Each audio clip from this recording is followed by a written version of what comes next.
की, देवराज चौबीसवें भगवान की, खतरनाक महावीर तीर्थंकर भगवान की जय, देवराज गोलकाना गिरिवाणी माता की जय, चारित्र विद्यासागर विराट महाराज की जय, देवराज जयती महाराज की जय, देवराज देवसागर महाराज की जय जय जय। भगವಂತನಿಗೆ ನಮಸ್ಕರಿಸುತ್ತಾ महाराज ತಮ್ಮೆಲ್ಲರಿಗೂ ಜಯಂತಿನೇತ್ರಗಳು ಸದನ ಸಭೆಗೆ ಬಂದಿಗಳೇ ಅನಂತನೋಪಿಯ ಶಿವಸಕಾರಣ ಭವನ ದಶಲಕ್ಷದ ಶಿವಸಕಾರಣ ಭವನ ನಾಳೆ ಕೊನೆ ಅಂತಿಮ ದಿನ. ಇವತ್ತು ದಶಲಕ್ಷದಲ್ಲಿ ಮುಗಿದಿದೆ. ಇವತ್ತು ಅನಂತನೋಪಿಯ ಹುಣ್ಣಿಮೆ ಪೌರ್ಣಮಿ. ಇವತ್ತು 3ನೇ ದಿನದ ಪೂಜಾ ಕಾರ್ಯಕ್ರಮ. ತಮ್ಮೆಲ್ಲರಿಗೂ ಶುಭ ಕೋರುತ್ತಾ ಮಹಾರಾಜರ ಈ ದಿನದ प्रवचनಕ್ಕೆ महाराज निवेदन ಮಾಡೋಣ. हे महाराज जी, हमें उद्बोधन करके गुजार करें. नमोस्तु नमोस्तु नमोस्तु।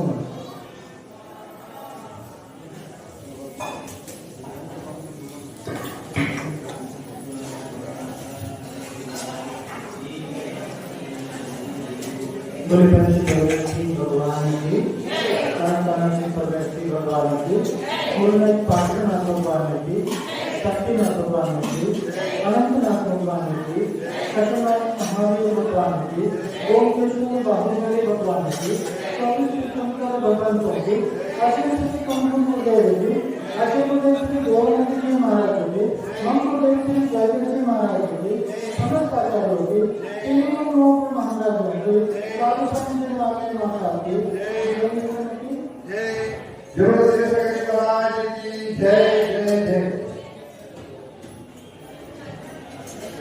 काशी नगरी में पाक शासन नाम का राजा राज्य करता था और उसने घोषणा करवा दी कि ये अष्टांग चतुर्दशी आदि के दिनों में कोई भी जीव हिंसा नहीं करेगा।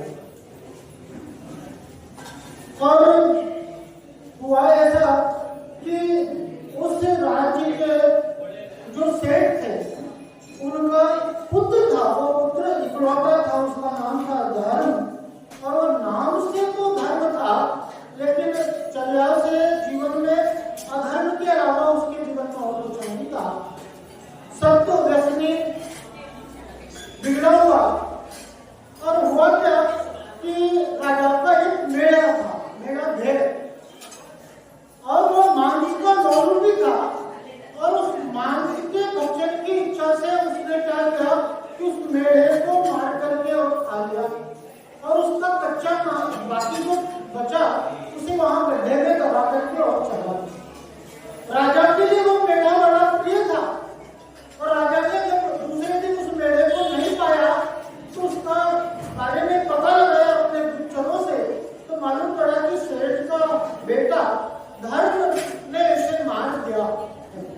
राजा को बड़ा क्रोध आता है और राजा क्रोध से वशीभूत होकर के और उसके लिए फांसी का आदेश देता है। फांसी का आदेश देता है और उस नगर का चांडाल था यमपाल चांडाल। और यमपाल चांडाल के लिए उस फांसी के हेतु उसको लेने के लिए सैनिक वगैरह उसके घर पर जाते हैं। चांडाल उसके सैनिकों को आता हुआ देख लेता है और उसके लिए मुनिराज से व्रत था कि वह है तो अष्टमी और चतुर्दशी के दिन है तो वह कोई भी हिंसा का कार्य नहीं करेगा। अब सैनिकों को देख करके वो अपनी पत्नी को कहता है देखो सैनिक आ रहे हैं और मुझे लेने के लिए आ रहे हैं, तुम उन्हें समझा करके और उन्हें भगा देना, बता देना मैं घर पर नहीं हूँ। और वह छूट जाता है घर में। सैनिक आकर के पूछते हैं कि वो यमपाल चांडाल कहाँ गया, तो बोले कि वो घर पर नहीं है, किसी कार्य से दूसरे गांव को गए हैं। सैनिक कहते हैं कि बड़ा ही अवसर अच्छा था, अगर आज वो सेठ के लड़के को फांसी दे देता तो राजा उसके लिए वस्त्र आभूषण आदि देकर के उसे सम्मानित करते थे। एक बहुत ही अच्छा मौका चुन दिया। उसकी पत्नी के मन में लोभ आ जाता है और पत्नी इशारे से बता देती है कि यमपाल चांडाल इधर छुपा हुआ है और चांडाल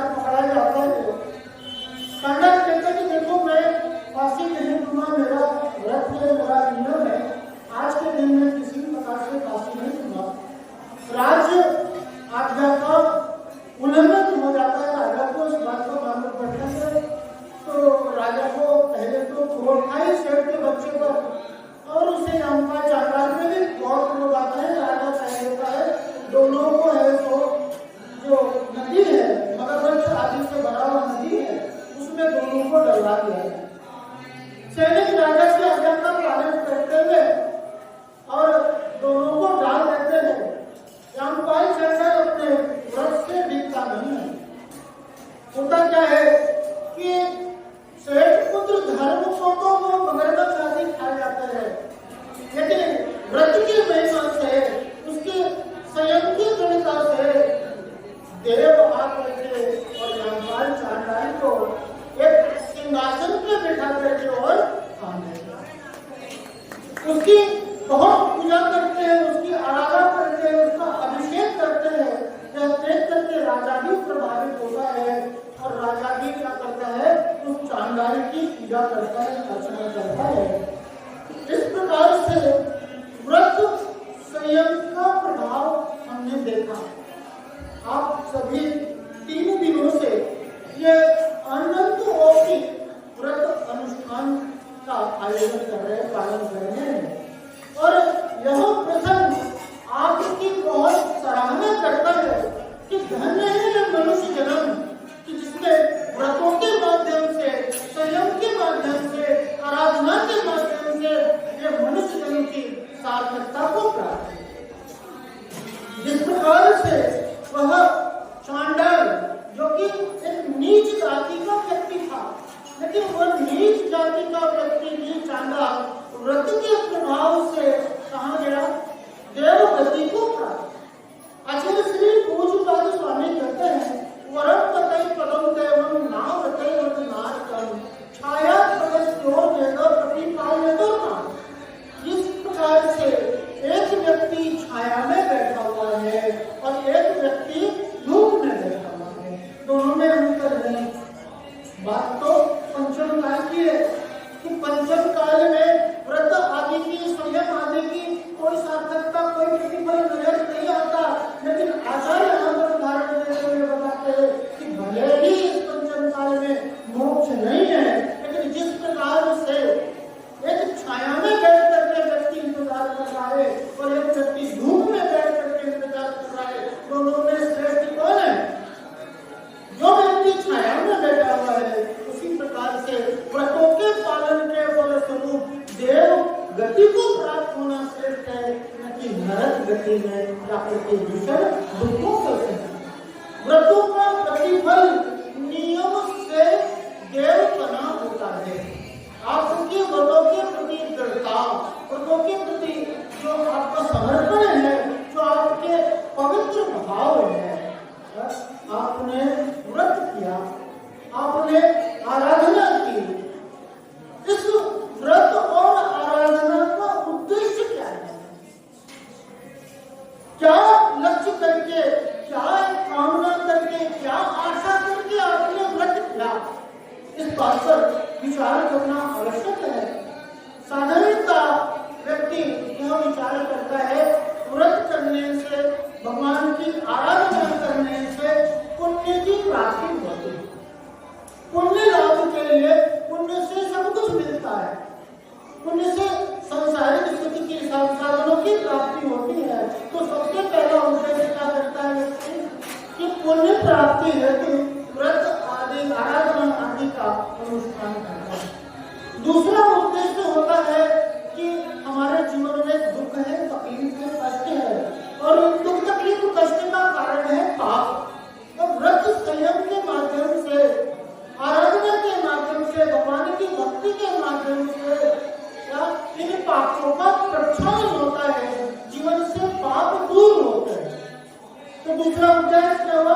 पाप को दूर करने। और तीसरा उद्देश्य होता है जीवन में समस्या है, जीवन में संकट है, इन समस्या संकटों से निजात पाने के लिए, इन्हें अपने जीवन से दूर करने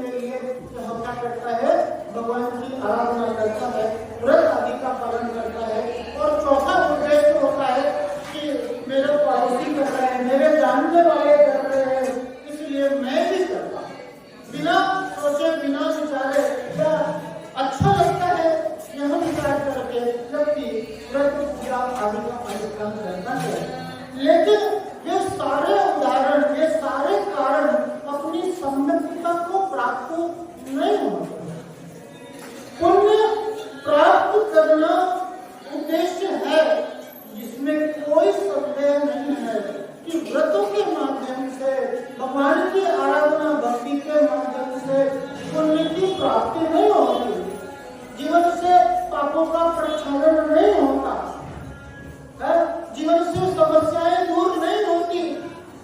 निश्चित ही ये सारे बातें अपनी सत्यता को प्राप्त होते हैं, इसमें कोई संदेह नहीं। लेकिन यह सच्चा उद्देश्य नहीं है।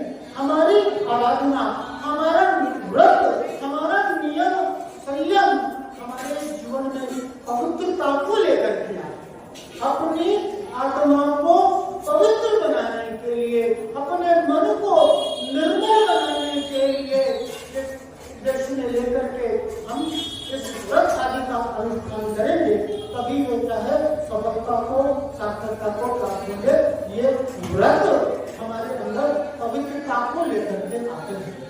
मन में जो अशुभ विचार है, जो अशुभ उपयोग है, उस अशुभ उपयोग से, उस पाप रूप क्रिया से हमें रक्षा करते हैं। व्रत की परिभाषा कहते हैं, आचार्य कहते हैं, हिंसा मृत चौर्योपह परिग्रह व्रति व्रतम। हिंसा से, झूठ से, चोरी से, कुशील से, परिग्रह से, ये 5 पापों से विरक्ति का नाम क्या है, वैराग्य का नाम क्या है, व्रत है। और आप देखो, आप व्रत का पालन कर रहे हो, भगवान की पूजा और आराधना कर रहे हो, और इससे क्या प्राप्त होता है, आपको अच्छा लगता है? अभी आपको अच्छा लग रहा है, आप भगवान की शरण में आए हो, भगवान की भक्ति कर रहे हो, भगवान की आराधना कर रहे हो, आपका मन शांत है, आपके अंदर कषायों की मंदता है, इस बात को सूचित करता है कि अभी आपके मन में किसी भी प्रकार के पाप भाव, कोई भी हिंसा, झूठ, चोरी आदि किसी भी प्रकार का है, बुरे विचार, बुरे भाव आ रहे हैं। और ये पूरे विचार, ये पूरे भाव ये हमारे कषाय देश का कारण है, हमारे दुख का कारण है। अशुभ से रक्षा हो। देखो, एक होता है अशुभ और एक होता है शुभ और एक होता है शुद्ध। पवित्रता का संबंध शुद्धता से है। तो अभी पंचम काल में वह शुद्धता का परिचय मात्र है, किंचित मात्र, किंचित समय के लिए, बहुत ही अल्प समय के लिए आत्मा, यह अवस्था शुद्धता को प्राप्त होती है। अन्यथा तो क्या रहता है, अशुभ में ही मन लगा रहता है। लेकिन हमारा व्रत, हमारे भगवान के प्रति आराधना, भक्ति हमारे लिए उस अशुभ से बचाती है और शुभ में लगाती है।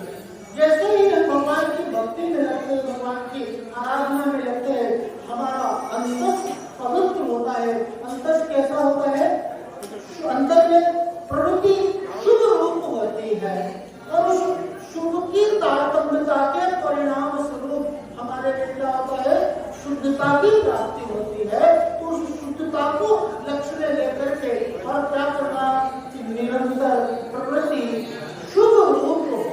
यह व्रत आराधना का फल है, प्रतिफल है, क्या है, शुभ। और शुभ से शुद्ध की ओर जाना हमारा लक्ष्य होना चाहिए, हमारा ध्येय होना चाहिए। समय की सीमा है, एक कहानी सुनेंगे, बात को खत्म करेंगे, क्योंकि आप भी पूजा करते करते कल भी देखा 4:30 बज गए और अभी भी मालूम नहीं कब तक 3, 3:30 बज जाए। तो एक कहानी सुनेंगे और अपनी बात को समाप्त करेंगे।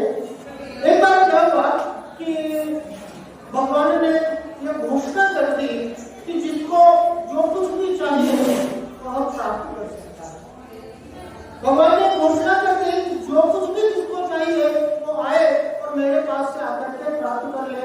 लोग आते थे तो भगवान के चरणों में प्रार्थना करते थे और जो भी इच्छित वस्तु की कामना करते थे वो सब प्राप्त करते थे और जाते थे। देवों का देव बृहस्पति इस बात को देख रहा था और बृहस्पति कहता कि भगवान अभी तक मैं देख रहा हूँ जो भी लोग आशा करते हैं, कामना करते हैं, इच्छा करते हैं, वह इच्छा कामना की पूर्ति उनकी होती है। आप वो सब कुछ देते हो जो आपसे मांगते हैं। लेकिन मैं देख रहा हूँ कि ऐसी कुछ वस्तु है जो आप अपने अंगूठे के नीचे दबाए हो, जो लोगों को प्राप्त नहीं हो बाकी सब कुछ मिल रहा है, लेकिन ऐसी कौन सी वस्तु है जो आप अपने पाँव के नीचे छुपाए हुए हैं? भगवान कहते हैं अब तक जो लोगों ने प्राप्त किया वह सब मनुष्य अपनी पुरुषार्थ के माध्यम से, अपनी मेहनत के माध्यम से प्राप्त कर सकता है, लेकिन अगर उसके लिए शांति को प्राप्त करना है तो उसे मेरे चरणों में ही आना होगा। जिस शांति की प्राप्ति आपको होती है भगवान के चरणों में आकर के, भगवान की भक्ति के माध्यम से, वह शांति आपको कहीं और प्राप्त नहीं होगी। मॉल में जाने से, मार्केट में जाने से, शादी ब्याह की पार्टियों में जाने से, सिंगापुर चले जाओ, अमेरिका चले जाओ, घूमने कहीं भी संसार में चले जाओ, आपको शांति की प्राप्ति नहीं हो सकती। लेकिन आपका ये 5 मिनट 10 मिनट का इतना भी अगर आप भक्ति आराधना भगवान के चरणों में करते हो तो जो शांति आपको प्राप्त होती है उसको प्राप्त करने का और कोई दूसरा साधन नहीं है। तो हमने देखा कि हमारे लिए ये भगवान की भक्ति, व्रत, नियम, संयम ही एक ऐसा माध्यम है। चारों गतियों में कहते हैं ना, नर पशु गति में नहीं, चारों गति में किसी गति में भी यह सुविधा नहीं है। उत्तम रूप से, उत्कृष्ट रूप से संयम का पालन करना, भगवान की भक्ति और आराधना करने का जो संसाधन हमें प्राप्त हुआ है, संसार के किसी भी गति में यह प्राप्त नहीं है। तो अपनी इन सारे उपलब्धियों को, सार्थकता को प्राप्त कराना, सफलता को प्राप्त कराना हमारा उद्देश्य हो। हमारा ज्यादा से ज्यादा उपयोग इसमें करना चाहिए भगवान की भक्ति आराधना और कीजिए शक्ति प्रमाण। शक्ति बिना श्रद्धा, जा बिना नहीं, जिन राज सीखे तू जो जग कीजिए। अरे जिसके बिना ये पार्श्वनाथ भगवान ही पार्श्वनाथ भगवान नहीं हुए। पार्श्वनाथ भगवान ने भी इस व्रत को, संयम को, नियम को जीवन में धारण किया, तभी जाकर के उस अपने परमात्मा पद को, उत्कृष्ट पद को प्राप्त किया है। तो इस संयम के, नियम के, भक्ति की महत्ता को समझते हुए अपने जीवन में अधिक से अधिक इसे धारण करना, अपना एक एक पल, एक एक क्षण का उपयोग भगवान की भक्ति, आराधना, नियम, संयम, व्रत पूर्वक गुजरे, इससे ही इस सब सफलता और सार्थकता को प्राप्त है। हम सभी उस परम उद्देश्य को उपलब्ध हो, सभी का हित हो, सभी का कल्याण हो, इसी मंगल कामना से आज यहीं तक बोले पंची भगवान की, अलग से परमेश्वर भगवान की, पार्श्वनाथ भगवान की, साधीनाथ भगवान की, काशीनाथ महादेव भगवान की, ओमकेश्वर बाहुबली भगवान की, पवित्र भगवंतों की, राजेश्वरी देवी की, राजेश्वरी समंत जी स्वामी की, आचार्य देव जी महाराज की, मंगल जयदेव जी महाराज की, समस्त आचार्यों की, महाराजों की, माता की, महाराज की जय जय। जय बोलो पार्श्वनाथ भगवान की, जय बोलो अनंतनाथ भगवान की। ಈ ದಿವಸ ಒಂದು ಸಾಂಸ್ಕೃತಿಕ ಮಾಡ್ತಾ ಇದ್ದಾರೆ ಬೆಂಗಳೂರಿನವರು, ಆದಿರಾಜೇಗೌಡರು ಮತ್ತು ಶ್ರೀಮತಿ ಶ್ರೀನಿವಾಸ ಅಂತೇಳಿ. ಇದನ್ನೆಲ್ಲ ಮಾಡ್ತಾ ಇದ್ದು ಜಿನೇಂದ್ರ ಬಂದ್ ಅವರು ಪುಸ್ತಕದಲ್ಲಿ ಬಿಡುಗಡೆ ಆಗಿರ್ತಕ್ಕಂಥದ್ದು. ಅದನ್ನು ಇವತ್ತು ಸ್ವಾಮಿಗಳ ವಿಮೋಚನೆ ಗ್ರೂಪ್ ಅವರು ಇದನ್ನು ಮಾಡಿಸ್ತಾ ಇದ್ರು. ಬಂದಿರೋರು ಪೂಜ್ಯಪಾದಾಚಾರ್ಯರು, ದಿನಸಹಸ್ರನಾಮ ಬರೆದು ದಿನಸೇನಾಚಾರ್ಯರು ಬರೆದಿರ್ತಕ್ಕಂಥದ್ದು. ಇದನ್ನು ವಿಮೋಚನೆ ಮಾಡ್ತಾ ಇದ್ದಾರೆ.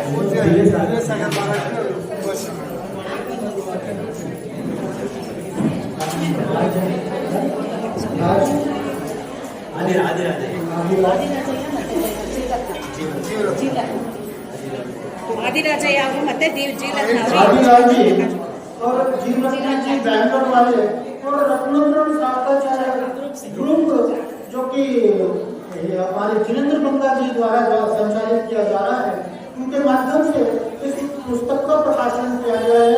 स्तुति, स्तोत्र, आराधना के लिए बहुत ही उपयुक्त यह पुस्तक है। आप सभी के लिए यह इस बात का एक प्रेरणा दिया जाता है कि आप इस पुस्तक का समुचित अध्ययन करके अपने जीवन में यथार्थ लाभ को प्राप्त हो, सभी के लिए बहुत बहुत मंगल। ಈ ಕಡೆ